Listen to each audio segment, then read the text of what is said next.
मैं टेस्ट में रन बना रहा था, लगातार 50s मार रहा था, पर 100 नहीं आ रहा था, तो उन्होंने मुझे टेस्ट से ड्रॉप कर दिया। कुछ टाइम बाद मुझे ओडीआई से भी ड्रॉप कर दिया गया और टेस्ट के बेस पे मेरी ओडीआई में भी छुट्टी कर दी गई, जो कि मुझे आज तक समझ में नहीं आया। मुझे कोई सफाई नहीं दी गई, किसी ने नहीं बताया कि मुझे ड्रॉप क्यों किया गया। बस वर्ल्ड कप के ठीक 1 साल बाद मेरा ओडीआई करियर खत्म हो गया। 2012 से 2018 तक मुझे सिर्फ 4 टेस्ट मिले, फिर मुझे राइट ऑफ कर दिया गया। ये शब्द उस बदनसीब क्रिकेटर के हैं जिसने बड़े मौकों पर हमेशा परफॉर्म किया। 2007 के T20 वर्ल्ड कप और 2011 का ओडीआई वर्ल्ड कप जो इंडिया जीता था, उन दोनों फाइनल में ये बंदा टॉप स्कोरर था। नाम बताने की जरूरत तो नहीं है, आप समझ ही गए होंगे। ये इंडियन टीम के अनसंग हीरो गौतम गंभीर है। अब जब कोई प्लेयर वर्ल्ड कप के इतने कठिन मैच, इतने हाई प्रेशर इंटेंसिटी वाले मैच इंडियन टीम को जिताए, वो भी बैक टू बैक, तो आइडियल सिनेरियो तो ये बनता है कि उसे खूब सराखों पर बैठाया जाए, उसकी तारीफ में कसीदे पढ़े जाएं और खूब आदर सम्मान वाली विदाई दी जाए। लेकिन ये इंडिया है, यहाँ बिना सर पैर कुछ भी हो जाया करता है। यही हुआ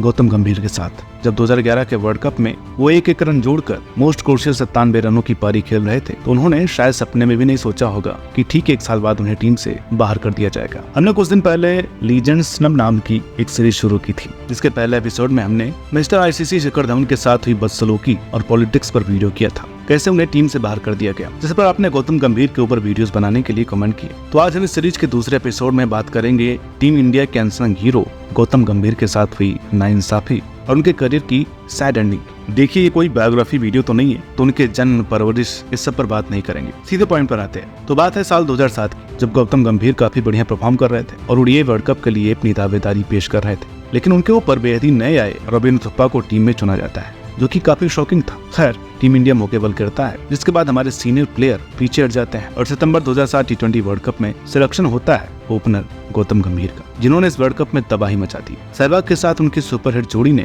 में शानदार मैचेस जिताए, लेकिन जब बात आई फाइनल की तो बाकी प्लेयर्स ने न जाने क्यों नॉन परफॉर्मिंग एसेट बन गए। जैसा कि अब आईसीसी टूर्नामेंट में पूरी इंडियन टीम बन जाती है और सभी फेल होने लगे, लेकिन यहाँ अकेले ही मैच को ले गए गौतम गंभीर, जिन्होंने पाकिस्तानी बॉलर्स की ताबड़तोड़ पिटाई कर हमें कुछ फाइट करने लायक स्कोर दिया। और जिस समय वे आउट हुए, टीम का स्कोर सिर्फ 130 था, जिसमें से 54 बॉल्स में खेली उनकी फाइटिंग 75 रनों की पारी थी, जो कि हमें वर्ल्ड कप जिताने में काम आई। भारत पहली बार वर्ल्ड चैंपियन बना। यहाँ से गंभीर के करियर की पीक शुरू हुई। यही वो टाइम था जब टीम ने उन्हें स्क्वाड में पूरी सिक्योरिटी दी और गौतम ने एक के बाद एक मास्टरपीस दिए। 2008 वो इकलौता मौका था जब ऑस्ट्रेलिया में हम कॉमनवेल्थ बैंक सीरीज जीते थे, जिसमें 440 रन बनाकर गंभीर टॉप स्कोरर रहे थे और एक के बाद एक उनके बल्ले से सेंचुरी, हाफ सेंचुरी आ रही थी। 2009 में भी उन्होंने कुछ ऐसा जादू करके दिखाया जब 41 साल बाद हम न्यूजीलैंड में टेस्ट सीरीज जीते थे। यहाँ भी 441 रन बनाकर वो टॉप स्कोरर बने, जिसमें 137 वाली उनकी अड़ियल पारी भी थी। जब फॉलो ऑन के बाद वे 2.5 दिन अकेले ही डटे रहे, मैन ऑफ द सीरीज बने और तो और test cricketer of the year भी बने। एक के बाद एक कीर्तिमान रच रहे गंभीर इस वक्त अनस्टॉपेबल थे, जो यहाँ से ओडीआई वर्ल्ड कप में टीम के सबसे बड़े एक्स फैक्टर के रूप में गए। वो 2011 के वर्ल्ड कप में सहवाग, सचिन को ओपनिंग देते हुए गंभीर को नंबर 3 तो कभी नंबर 4 पर मौका मिला। अब कोई और प्लेयर होता तो अपनी पोजीशन के साथ छेड़छाड़ और नेचुरल गेम का रोना रोता, लेकिन गंभीर का सिर्फ एक ही सपना था, टीम को वर्ल्ड कप जिताना। उन्होंने इस टूर्नामेंट में खूब परफॉर्म किया, 44 के एवरेज से 393 रन। लेकिन इनमें सबसे इंपॉर्टेंट और बड़ी पारी आई थी वर्ल्ड कप फाइनल में, जब सचिन सहवाग शुरुआत में ही धोखा दे गए। यहाँ तक कि जब विराट भी आउट हुए तो मैच कहीं भी जा सकता था, लेकिन वो गंभीर ही थे जिन्होंने एक रन जोड़कर एक ओवर से खतरा निकाल कर हमें जीत की दहलीज पर लाकर खड़ा किया। और यहाँ एक बात कह दूं, मैंने कमेंट्स में ये डिबेट बहुत देखा है कि धोनी ने कम बॉल में 91 रन बनाए, इसलिए उन्हें मैन ऑफ द मैच मिला। लेकिन सच तो ये है कि गंभीर की बैटिंग मैच की तीसरी बॉल पर आ गई थी, जब 0 के स्कोर पर हमारा पहला विकेट गिरा था। उन्होंने बड़े ही सावधानी और कमिटमेंट से 122 बॉल की संयम भरी जिम्मेदारी से 97 रन बनाए थे, जिसने हमें कोलैप्स से बचाया था। गिरते पड़ते गंभीर ने जो कैरेक्टर दिखाया, एक रन लिए, इंटेंस मोमेंट्स पर डाइव लगाई, वो देखने लायक थी। सबको धोनी का वो विनिंग 6 तो याद है,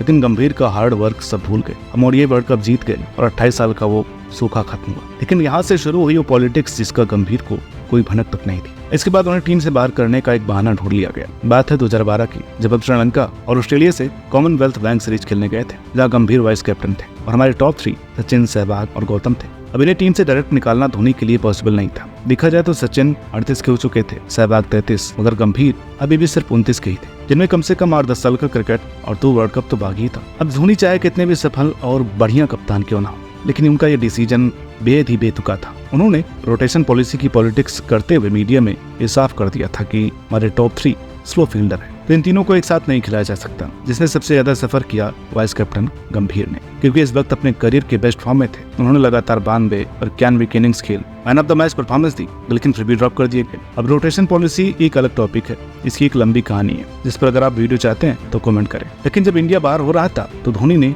इन तीनों को खिलाया। हम फाइनल तक नहीं पहुंच सके। अब देखा जाए तो टीम में विराट के बाद सबसे अच्छा गंभीर ने ही किया था, 308 रन बनाए थे, लेकिन इसके तुरंत बाद उन्हें वाइस कैप्टेंसी से हटा दिया गया और विराट को वाइस कैप्टन बनाया गया। मुझे अभी तक इस बात का लॉजिक और सेंस समझ में नहीं आया। पर चलिए, गुंडा फिल्म हो या इंडियन टीम, हमें दिमाग नहीं लगाना है, कभी भी कुछ भी हो सकता है। गंभीर ने आते एशिया कप के पहले मैच में सेंचुरी ठोक दी, लेकिन वो मैनेजमेंट की हिटलिस्ट में थे। कुछ भी हो, बलि का बकरा गंभीर को ही बनना था। आपको 2012 वाली वो सीरीज तो याद ही होगी जब इंग्लैंड आखिरी बार इंडिया में कोई टेस्ट सीरीज जीता था। उस सीरीज में भी गौतम ने 250 और कई 30-40 वाली पारियां खेली थी। ये वो टाइम था जब टेस्ट सेंचुरी उनके बल्ले से नहीं आई, उन्हें टीम से फॉरएवर ही ड्रॉप कर दिया जाता है। टेस्ट के बेस पर ओडीआई T20 टीम से भी उनकी छुट्टी कर दी जाती है। इसके बाद गंभीर की टेस्ट टीम में सिर्फ 2 बार वापसी, 2014 जहां 2 टेस्ट के फेलियर के बाद उन्हें टीम से ड्रॉप कर दिया गया, और 2016 में तो उनका करियर ही खत्म कर दिया गया। गंभीर को तो आज भी इस बात का मलाल है कि 2011 का जो वर्ल्ड कप जीते थे उसे 2015 में डिफेंड करने का मौका ही नहीं मिला। साथ ही 2011 का वर्ल्ड कप उनका पहला और आखिरी ओडीआई वर्ल्ड कप था।